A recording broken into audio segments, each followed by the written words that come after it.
नमस्कार, आप सभी का स्वागत है ट्रेंडिंग इकोनॉमिक्स में। आप जानते हैं चैप्टर नंबर 18 हमारा चल रहा है अभी, मांग तथा मांग का नियम।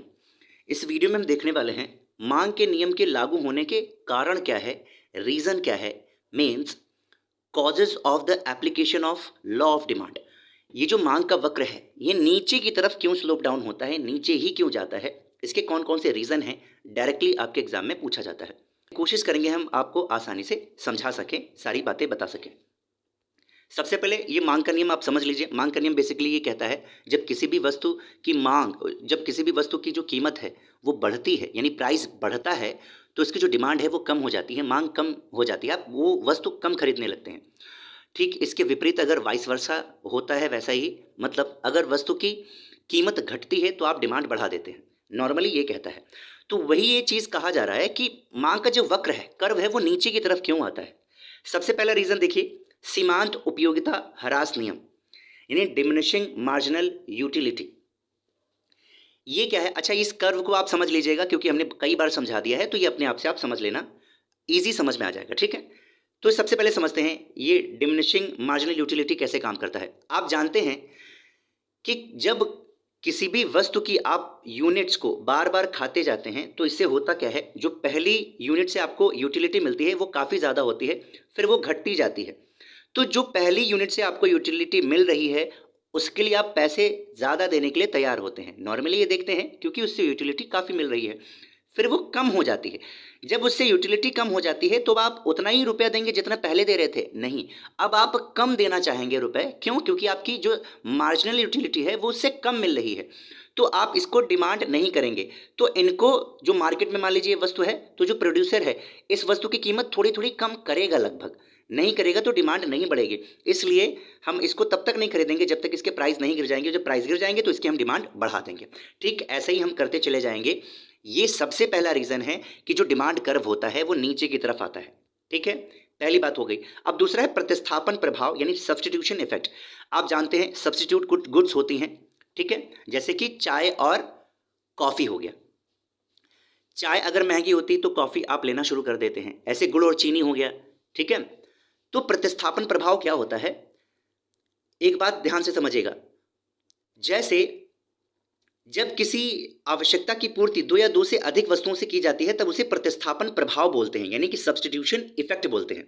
ठीक है, अब एक एग्जांपल लेते हैं। मान लेते हैं जो मिट्टी का तेल है, हालांकि आजकल यूज नहीं होता है, मिट्टी का जो तेल है उसकी अगर कीमत यानी प्राइस कम हो जाती है, और जो लकड़ी है जिसका हम यूज करते हैं, लकड़ी की जो प्राइस है वो वैसे ही बनी रह रही है, तो हम क्या करेंगे, लकड़ी को खरीदना कम कर देंगे और मिट्टी के तेल को खरीदना, ये जो यानी जो कैरोसिन है उसको खरीदना ज़्यादा प्रेफर करेंगे, उसको खरीदेंगे हम, उसकी डिमांड बढ़ा देंगे, उससे हम खाना बनाएंगे। क्यों? क्योंकि इस समय मिट्टी का जो तेल की जो प्राइस है वो कम हो गया है।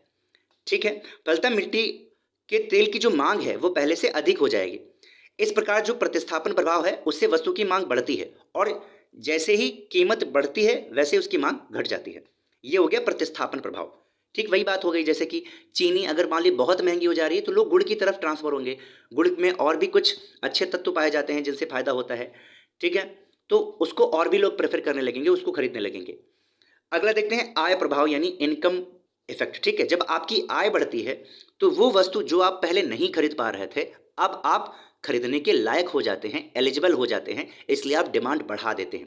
ठीक है, और जब आपकी आय घटती है या आय वैसे रखती है और प्राइस थोड़ा सा बढ़ जाता है तो आपकी आय जो है उसकी तुलना में काफ़ी कम रह जाती है, कम हो जाती है, जिससे आप उसकी डिमांड कम कर देते हैं। इसी वजह से ये जो कर्व है वो नीचे की तरफ आता है। अगला है उपभोक्ताओं की संख्या में परिवर्तन, यानी चेंज इन कंज्यूमर्स नंबर। एक हम हाइपोथेटिकल सिचुएशन लेते हैं।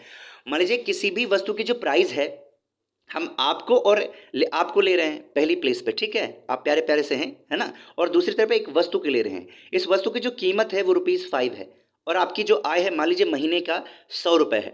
जब 100 रुपये है तब आप इस वस्तु को खरीद नहीं रहे हैं, ध्यान रखिएगा, नहीं खरीद पा रहे हैं, ये काफ़ी महंगा आपको लग रहा है।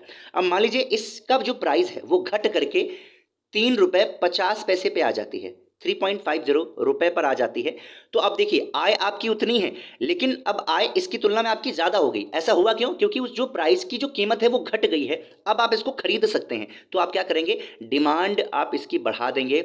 यही चीज़ ये कह रहा है हमारे समाज में कई बार ऐसा होता है जो वस्तुएं होती हैं वो सारे लोग नहीं खरीद पाते हैं। आप जानते हैं कई बार इनॉग्रेशन होता है, बड़े बड़े जो रेस्टोरेंट वगैरह होते हैं, ठीक है, डिस्काउंट देते हैं, ग्रॉसरी शॉप होती है तो डिस्काउंट देते हैं। तो पहले जो लोग नहीं खरीद पा रहे थे, जब वो डिस्काउंट देते हैं तो काफ़ी वो सस्ता हो जाता है, तो जो नहीं खरीद पा रहे थे वो भी खरीदने लगते हैं। क्यों? क्योंकि उनकी तुलना में उनकी आय काफ़ी ज़्यादा हो जाती है। आय बढ़ी नहीं है उसकी तुलना में, क्योंकि ये कम हो गया है, प्राइस कम हो गया है, इसलिए वो एलिजिबल हो गए उसको खरीदने के लिए, वो खरीदने लगते हैं। इसी प्रकार होता क्या है, उपभोक्ताओं की संख्या में परिवर्तन हो जाता है, यानी चेंज इन कंज्यूमर्स नंबर हो जाता है। जो कंज्यूमर होते हैं वो काफ़ी बढ़ जाते हैं, मांग बढ़ा देते हैं। ठीक है, ये बात आपको समझ में आ रही है। इस वजह से भी क्या होता है, ये मांग इधर की तरफ ऐसे ऐसे आता है। लास्ट वाला है विभिन्न प्रयोग, यानी डिफरेंट यूजेस। कई सारी वस्तुएं ऐसी होती हैं जिनका प्रयोग विभिन्न प्रयोगों में लाया जाता है, ठीक है, लेकिन ये जो प्रयोग होते हैं ये हर जगह समान महत्व के नहीं होते हैं। जब किसी वस्तु की कीमत घटती है तब हम उस वस्तु का जो यूज है उस क्षेत्र में भी करते हैं जहां पर उसका महत्व कम है। तो इसलिए उस क्षेत्र में भी यूज हो रहा है तो उसकी डिमांड बढ़ जाएगी, क्योंकि यूज भी हो रहा है और उस वस्तु की कीमत भी घट गई है तो हम डिमांड बढ़ा देंगे। इसके विपरीत क्या करेंगे, कीमत के बढ़ जाने से उसका प्रयोग अधिक महत्वपूर्ण उपयोगों तक सीमित रह जाता है। अब निचले स्तर वाले जो महत्व की चीज़ें हैं उसमें हम उसका यूज़ नहीं करते हैं, तो इसकी मांग में कमी कर देते हैं क्योंकि उसके जो प्राइस है वो बढ़ गए हैं। तो ये चीज़ें आपको समझ में आई होंगी कि जो मांग का नियम है वो नीचे की तरफ क्यों झुका हुआ होता है, या मांग के नियम के लागू होने के कारण क्या है।